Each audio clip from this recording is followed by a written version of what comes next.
I'm sorry. So, Secretary Musngi, please. Magandang umaga po, Dean Valdez. Magandang umaga ho. Nagkita ulit tayo, Mr. Undersecretary. You know, my wife is an avid listener of your program on radio, and I think you're a very prominent fixture in media. Would you, Thank you. care to forecast your role if ever you'd be chosen as a Chief Justice? Would you continue on with your advocacy in public? No, I don't think that will be proper. I think there will be some conflict of interest involved because my advocacy involves sometimes sharing my opinion, and that should not be the opinion of the court. You are now a walking representative of the entire judiciary if you are appointed, not even a Chief Justice, even a justice or a judge for that matter. Because I know that you express your opinion through decisions. Although Chief Justice Marshall, in the Marbury case, he was the subject of many criticisms. You know what they did? He also expressed his opinion publicly. But he used a pseudonym. He made an article that was a very effective article. I think he used a name which hid his identity. And that is how he responded to the criticism of the criticism made by the public on the court. Dean Valdez, you've been Dean of the University of the East College of Law. How would you characterize or distinguish a UE lawyer in the present times? Oh, well, a lawyer is a lawyer who is steeped in ethics. That is because that's how we develop our lawyers. To us, the College of Law is a finishing school, not just a law school. It's a finishing school. Even the way you conduct yourself, you have to be acting like a lawyer.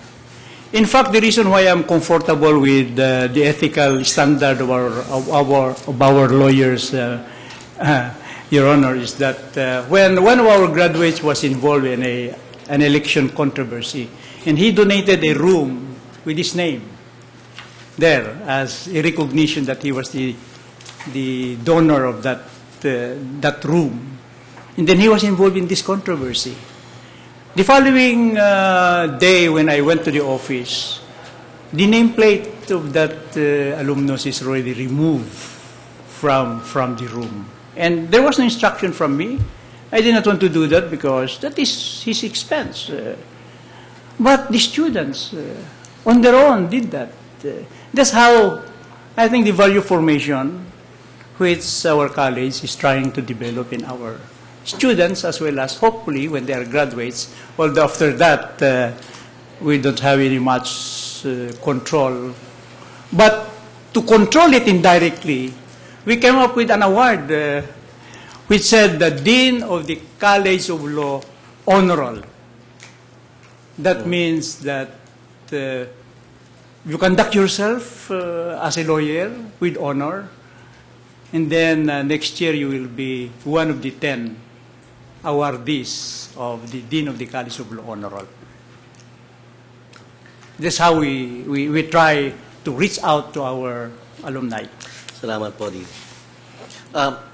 If I may ask you, nanonood po ba kayo ng mga previous interviews na naka-broadcast over television? Have you been monitoring the proceedings of the Judicial and Bar Council? On the first day, partly in the morning, but when the questions were asked and the way my thought process was affected by their answers, I said, please don't ask me to watch it anymore because I may not be original anymore when I answer the questions. I don't want to prepare. I want to be original because I want that my answer will come from the heart. That's why I am a little passionate because it comes from the heart, Your Honor. I wanted to ask you, this really is just to elicit your response. What do you think about the proceedings How is it being conducted? Do you think it's adequate? Do you think it's orderly in the selection process for the highest position of Chief Justice? I think I have to doff my hat to the presiding officer and the way the questions were propounded now. I am very happy, as if you are my friends. But in the process, you make me respect you more. This is the feeling that I got during the short time that I am here with member Cayosa. I met her during the National Convention last time. Remember at Subic. Dean Valdez, I'm sorry to interrupt you, but I really wanted to find out if a national televised proceeding for the selection of a Chief Justice is appropriate in your opinion. We should not overdo it.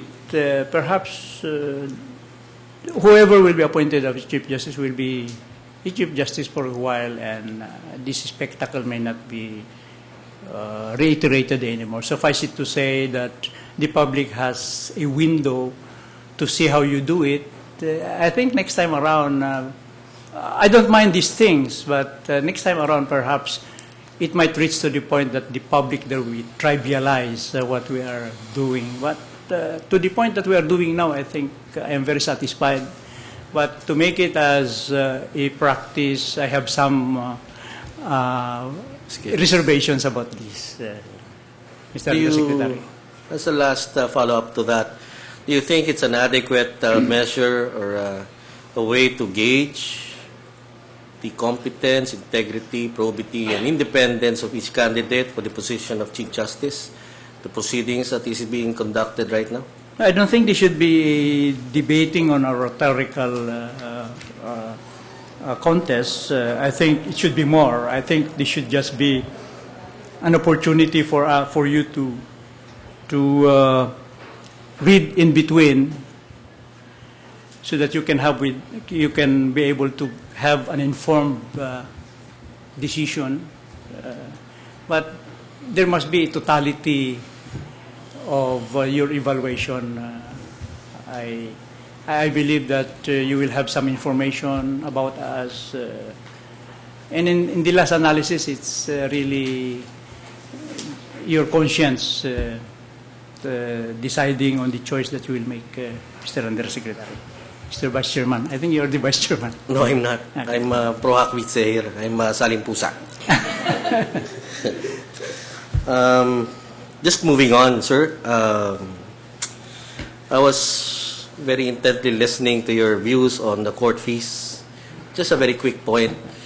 I am certain that you know the difference between an administrative charge or a fee as against a tax. The fee being imposed by the court is for its administrative expense, just to run the regular business of court administration. And the Chief Justice, all we know, is the CEO, really the big boss in court administration. How do you then weigh this in your view that the fees are the fee system is needs to be revisited? There are many values involved. I think the most important value that is being affected by the high fees, access to justice. And between access to justice and the requirement or in the administration, the management of the court, I think we have to give more premium to that value of access to justice, because that is the essence of our democratic system. Fair opportunity, the opportunity to seek redress for their grievances. Mm-hmm. I have two more questions, if I may. I was listening to you earlier when you were talking about your grandchildren. I know a sense of fondness that you have of them. And my take is that this is because you see in them the future. And I'm sure you're very interested in legacy.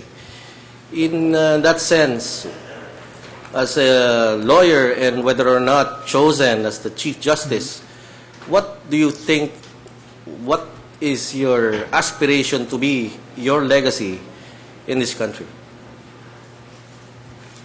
The sense of posterity, you mean? I think and I hope to make the difference in the administration of justice.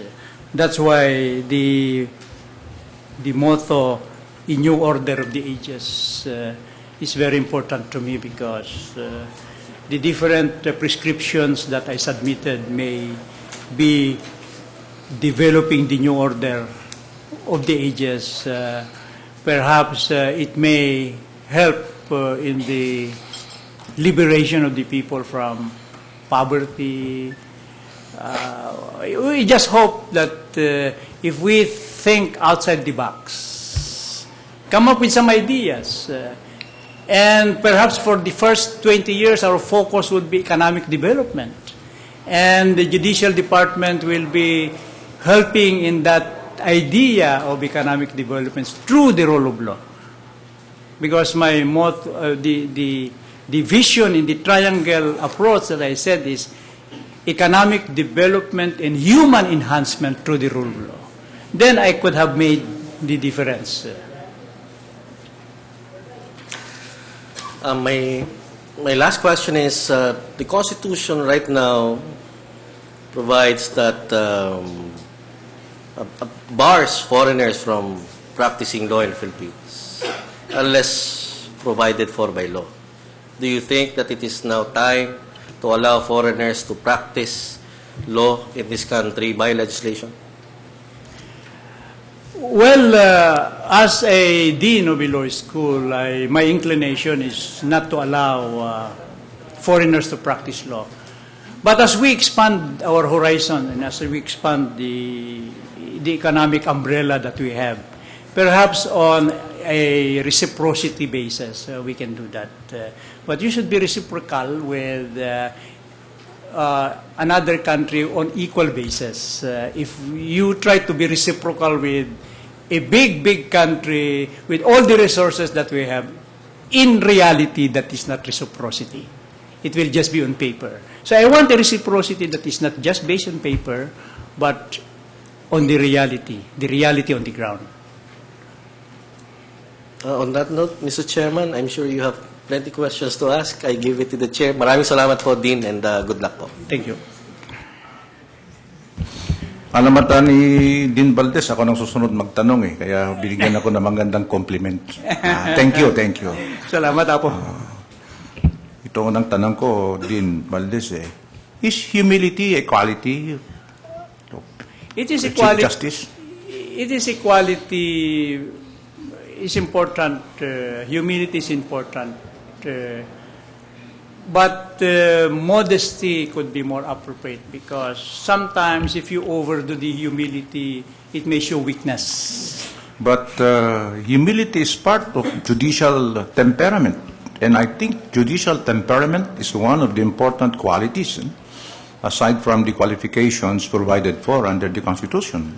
Do you agree with me? That's true, but you Amading? must be able to assert yourself also.